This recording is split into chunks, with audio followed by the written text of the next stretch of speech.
Thank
you.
Mulabuzi, Deputy Supreme Court.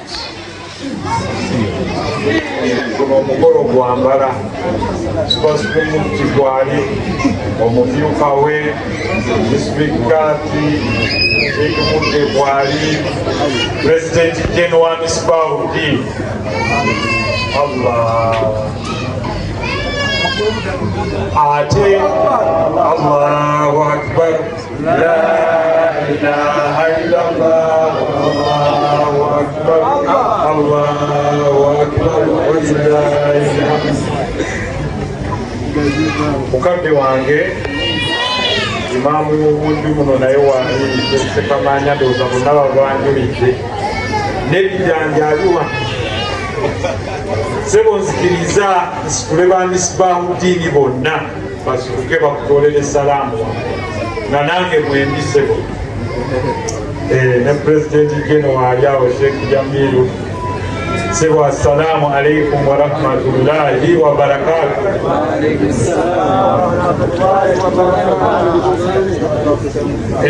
Namwe mwafuuse ba Misbahu ne Sheikh Abdul Basit ono munywanyi wange wa zamani.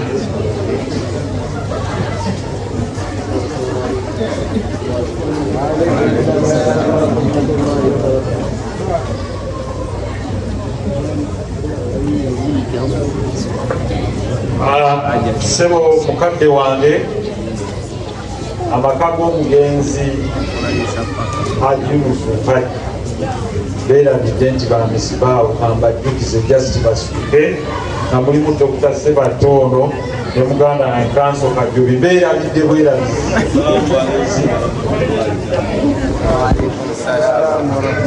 Musigale waggulu abasinga mubeereeyo mumala kulwala ne mugaa nti omusawo twamulabye Dr. Sebata specialist w'abalwadde b'emitima mu Uganda.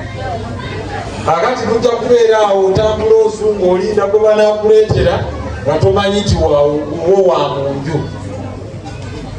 Tetuva tusitula abantu bano mubalabe ate nga abantu bano baganda bammwe, bantu bammwe ddala. Sebo wetuulire bava mu nnyumba y'omugenzi Haji Musumbaji ate nga Misbahu amannya gonna ge twakoonyeeko mumanye nti ga nkizo ate era mannya makulu. Sebo mukadde wange abatuzaala bakasimba maka gano Haji Biti waali awo ne bamaama basuke batoole salaamu bonna we bali balaba we bali.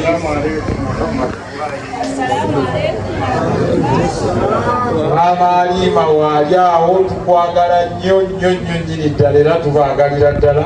Ne maama wange Nabirinzi Shamusa oyo Nabirinzi Nubyati ye maama nzaala situkira ddala. Mukadde wange mukyala Nsereka abadde mmanju eyo ng'ategeka naye bamwogeddeko Shamusa Nsereko Shami gyali naye ali mmanju eyo ateekateeka insha Allah. Edduwa ya Kalifa nzibu nnyo eyinza okuba emenyawo bingi kuba tewakyaliwo edduwa ya Seeka Jamiru gyotegedde eyakavaawo kati simanyi oba naatambulira kweduwa naye Seeka Jamiru muwonga ate mukuza yakwata kampasaati ate eya Kalifa eyinza okuba nga dduwa ya ssanyu yansanyuse nnyo naye naye tujja giwuliriza tugyogereko. Kama wange wano wakolebwa constituency za njawulo amaka agavaamu Medisebuliba ag'Ekkobe alafu be mwasimbako omusingi okubaawo kati nabo mubajjukire ku ibaada kubanga nammwe gye bali wagaayi gye mugenda okulaga naye kakube mubagenda kutuula nga byobadde olakuba nti ndekera abaana batemeeteme omulala agenda anywemu omwenge kubanga teyakulakako ng'okikola ng'olafuubanira oli eyagenda okulaba ng'omukolera kino kubanga kyalaba okola kyagenda okukola kyennyini naye bwe tunaaba bino tubikola Sebo Super Supreme Mufti n'abaana baffe bagenda kubikola ne baganda baabwe bagenda kubikola n'abalijja oluvannyuma. Era ekyewuunyisa olwo buli Mwarabu gwe twagambanga nti embaga nti nange olumala wano ngenda ku Masjidi Aisha ku Kibiraani bakadde bano nga bo bakimanyi bulungi bakiteeka mu mutwe nti ali awo asooka kulowooza ku muki. Naye abantu batuula ne bagabana emaali ne baggwera mu lubuto nga tebalowoozezaako kanti naye oli alaaja naali wansi ye tumulowoozezaako. Tutegeeragana? Oba abantu ne bazimba emizikiti nga tebalowoozeza kuga nti kitaffe oba nnyaffe oba muganda waffe gye tuyinza kumukolerako ekinaamuweereza empeera ez'olubeerera. Kubanga buli bwotunulira nse omukadde waffe bano nga bavuddewo ku front line abaddako abaani. Lwaki abantu tebajjukira nti okufa katala oba kyabuwaze nga buli omu agenda kikombako? Lwaki buli bweweebaka tolowooza n'oga nti nzaddako? Kakati buli bwolowooza nti gwaddako jjukira nnyo ono agenze omulaajanira ennyo omukolera ebimuyamba kubanga gyali nawe gyokulaki. So Mukama wange obukambwe bwange bukomyawo, nsaba buli omu akyuka ali munne amutoolera essalaamu amugaye ngenda kukyusaamu, ngenda kulowooza ku bansookayo kubanga enzaddako kubanga nsaakola eki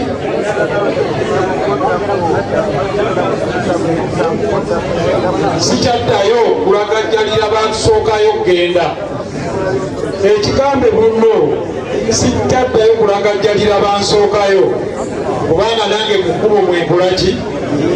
Assalamu alaikum warahmatullahi wabarakatuh.